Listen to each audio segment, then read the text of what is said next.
Delhi liquor scam కేసులో ఆప్ నేత Manish Sisodia jail నుంచి విడుదలయ్యారు. తిహార్ జైలు దగ్గర సిసోడియాకు ఆప్ నేతలు ఘన స్వాగతం పలికారు. జస్టిస్ బిఆర్ గవాయ్ ధర్మాసనం నిబంధనలతో కూడిన బెయిల్ మంజూరు చేసింది. సిబిఐ, ఈడీ రెండు కేసుల్లోనూ సిసోడియాకు బెయిల్ లభించింది. దీంతో జైలు నుంచి 17 నెలల తర్వాత బయటకొచ్చారు మనీష్ సిసోడియా. గతేడాది ఫిబ్రవరి 26న సిసోడియాను అరెస్ట్ చేసింది ఈడీ. ఢిల్లీ లిక్కర్ స్కామ్ కేసులో ఆప్ నేత మనీష్ సిసోడియా జైలు నుంచి విడుదలయ్యారు. తిహార్ జైలు దగ్గర సిసోడియాకు ఆప్ నేతలు ఘన స్వాగతం పలికారు. జస్టిస్ బిఆర్ గవాయ్ ధర్మాసనం నిబంధనలతో కూడిన బెయిల్ మంజూరు చేసింది. సిబిఐ, ఈడీ రెండు కేసుల్లోనూ సిసోడియాకు బెయిల్ లభించింది. దీంతో జైలు నుంచి 17 నెలల తర్వాత బయటకొచ్చారు సిసోడియా. గతేడాది ఫిబ్రవరి 26న సిసోడియాను అరెస్ట్ చేసింది ఈడీ. ఢిల్లీ లిక్కర్ స్కామ్ కేసులో ఆప్ నేత మనీష్ సిసోడియా జైలు నుంచి విడుదలయ్యారు. తిహార్ జైలు దగ్గర సిసోడియాకు ఆప్ నేతలు ఘన స్వాగతం పలికారు. జస్టిస్ బిఆర్ గవాయ్ ధర్మాసనం నిబంధనలతో కూడిన బెయిల్ మంజూరు చేసింది. సిబిఐ, ఈడీ రెండు కేసుల్లోనూ సిసోడియాకు బెయిల్ లభించింది. దీంతో జైలు నుంచి 17 నెలల తర్వాత బయటకొచ్చారు మనీష్ సిసోడియా. గతేడాది ఫిబ్రవరి 26న సిసోడియాను అరెస్ట్ చేసింది ఈడీ. సిసోడియా విడుదలకు సంబంధించి డీటెయిల్స్ తెలుసుకుందాం. మదార్ మనతో లైవ్ లో జాయిన్ అవుతున్నారు. మదార్, మనీష్ సిసోడియా 17 నెలల తర్వాత జైలు నుంచి బయటకు వస్తున్నారు. ఎలా ఉంది అక్కడ ఆప్ కోలాహలం ఎలా ఉంది? సౌజన్య, మీరన్నట్టుగా ఆమ్ ఆద్మీ పార్టీకి సంబంధించిన కార్యకర్తలతో మొత్తంగా తిహార్ ప్రాంగణం అంతా కూడా నిండిపోయింది. భారీ స్వాగతం అయితే మనీష్ సిసోడియాకి చెప్తా ఉన్నారు ఆమ్ ఆద్మీ పార్టీకి సంబంధించిన కార్యకర్తలు. వారికి నూతన ఉత్సాహంగా ఉంది. గత కొంతకాలంగా కూడా ఆమ్ ఆద్మీ పార్టీ ఢిల్లీలో ప్రస్తుతం గవర్నమెంట్ లో ఉంది. గత కొంతకాలంగా అరవింద్ కేజ్రీవాల్ అరెస్ట్ కావచ్చు, లేకపోతే ఆమ్ ఆద్మీ పార్టీకి సంబంధించిన కీలక నేతల ఇండ్ల పైన ఈడీ కావచ్చు, లేకపోతే సిబిఐ వంటి రైడ్లు జరుగుతూ ఉన్నాయి. గత కొంతకాలంగా పార్టీకి సంబంధించి గడ్డు కాలాన్ని అయితే ఎదుర్కొంటుంది. దానికి ఈ రోజుతోటి కొంత చెక్ పెట్టినట్టుగా మనం భావించాల్సి ఉంటుంది. ఆమ్ ఆద్మీ పార్టీలో అరవింద్ కేజ్రీవాల్ తర్వాత అత్యంత ప్రభావవంతమైనటువంటి లీడర్ గా మనీష్ సిసోడియా ఉన్నారు. ప్రభుత్వంలో కూడా గతంలో ఆయన కీలకమైనటువంటి పోర్ట్ఫోలియోస్ ని నిర్వహించారు డిప్యూటీ సీఎం గా. అలాగే ఎక్సైజ్ తో పాటు ఎడ్యుకేషన్ కు సంబంధించినటువంటి కీలకమైనటువంటి పోర్ట్ఫోలియోస్ మనీష్ సిసోడియా నిర్వహించినటువంటి సిచ్యువేషన్ కూడా మనం చూసాము. ఆయన హయాంలోనే ఢిల్లీకి సంబంధించి ప్రభుత్వ పాఠశాలలకు సంబంధించి విప్లవాత్మకమైనటువంటి మార్పులు అనేది కూడా వచ్చాయి. అలాగే పార్టీలో కూడా ఆయనకు సంబంధించి అరవింద్ కేజ్రీవాల్ తర్వాత అత్యంత ప్రాధాన్యత ఉన్నటువంటి నేతగా మనీష్ సిసోడియా ఉన్నాడు.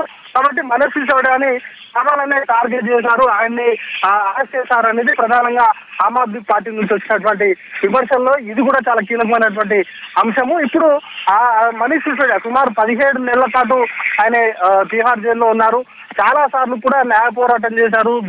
ఇటు బెయిల్ కు సంబంధించినటువంటి ట్రయల్ కోర్టు నుంచి మొదలు పెట్టుకుంటే హైకోర్టు, సుప్రీంకోర్టు వరకు కూడా ఆయన గతంలో ఫైట్ చేశారు. ఆ తర్వాత ఇప్పుడు కూడా తిరిగి సుప్రీంకోర్టు కొట్టేసిన తర్వాత కూడా మళ్ళీ ట్రయల్ కోర్టు నుంచి 6 నెలల పాటు ఆయనకు సంబంధించినటువంటి ఒక స్వేచ్ఛ అనేది ఇచ్చింది. 6 నెలల తర్వాత బెయిల్ కు సంబంధించి తిరిగి ఆయన అప్లై చేసుకోవచ్చు. కేసుకు సంబంధించి ఎలాంటి పురోగతి లేనట్లయితే ఆయన కేసుకు సంబంధించి బెయిల్ పిటిషన్లు దాఖలు చేయొచ్చు అనేటువంటి స్వేచ్ఛనిచ్చింది. ఆ తర్వాత ఇప్పుడు ఆయనకి ఈ రోజు ఉదయమే 2 కేసులకు సంబంధించి సిబిఐ, ఈడీ 2 కేసుల్లో కూడా ఆయన బెయిల్ మంజూరు చేసింది.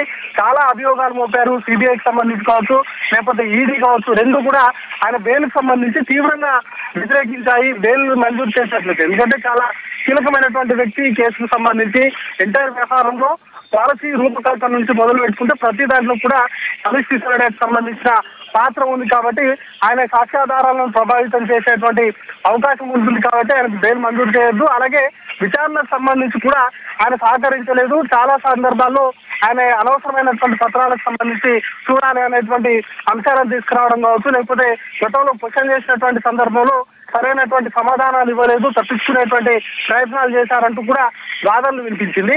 అయితే ఈ వాదనలన్నింటినీ కూడా సుప్రీంకోర్టు కొట్టివేసినటువంటి సిచ్యువేషన్ కూడా మనం చూసాము.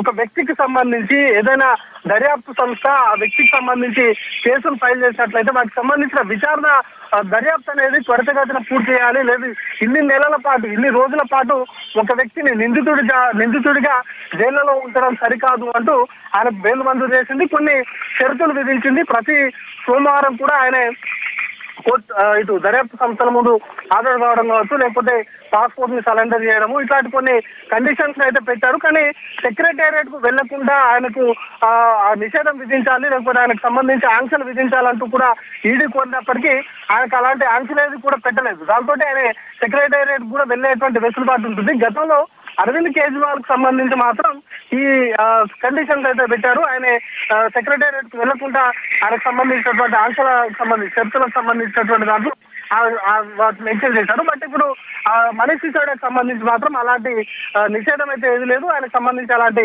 ఆంక్షలు కూడా లేవు. కాబట్టి రేపు ప్రభుత్వంలో ఏదైనా పోస్ట్ అనేది తీసుకుంటారా, లేకపోతే గతంలో ఆయన నిర్వహించినటువంటి పోర్ట్ఫోలియోస్ తీసుకుంటారా అనే దానిపైన మరి కాసేపట్లోనే క్లారిటీ అయితే రాబోతా ఉంది. బట్ ఇప్పుడైతే ఆయన రిలీజ్ కి సంబంధించి మాత్రం సంబరాలు చేసుకుంటున్నారు. ఉదయం నుంచి కూడా ఆమ్ ఆద్మీ పార్టీకి సంబంధించిన నాయకులందరూ కూడా న్యాయం జరిగింది, ముఖ్యంగా అరవింద్ కేజ్రీవాల్ విషయంలో కావచ్చు, లేకపోతే ఆమ్ ఆద్మీ పార్టీ టార్గెట్ గా చేసుకొని చేస్తున్నటువంటి అంశాలకు సంబంధించి త్వరలోనే పార్టీకి మంచి జరిగేటువంటి అవకాశం ఉంటుంది. పార్టీకి సంబంధించిన నాయకులు త్వరలోనే విడుదలవుతారంటూ కూడా వారందరూ కూడా ఆశాభావం వ్యక్తం చేస్తా ఉన్నారు. ఇక జైలు నుంచి బయటకు వచ్చిన తర్వాత ఆయన నినాదాలు చేశారు, ఇంకిలాబ్ జిందాబాద్ అంటూ కూడా ఆయన నినాదాలు చేసినటువంటి సిచ్యువేషన్ చూసాం. దాంతో పాటు బాబాసాహెబ్ అంబేద్కర్ కి ఆయన ప్రత్యేకంగా ధన్యవాదాలు కూడా చెప్తూ ఆయన మాట్లాడారు. మరి కాసేపట్లోనే ఆయన రాజ్ఘాట్ కు సందర్శించి మహాత్మునికి నివాళులు కూడా అర్పించబోతున్నారు. ఆ తర్వాత ఆమ్ ఆద్మీ పార్టీకి సంబంధించిన కీలక నేతలు ఎవరైతే మొదటి నుండి ఆయనకు అండగా ఉన్నారో, అరవింద్ కేజ్రీవాల్ సతీమణి కావచ్చు, మిగతా సంజయ్ సింగ్, ఇట్లాంటి వాళ్ళందరినీ కూడా కలిసేటువంటి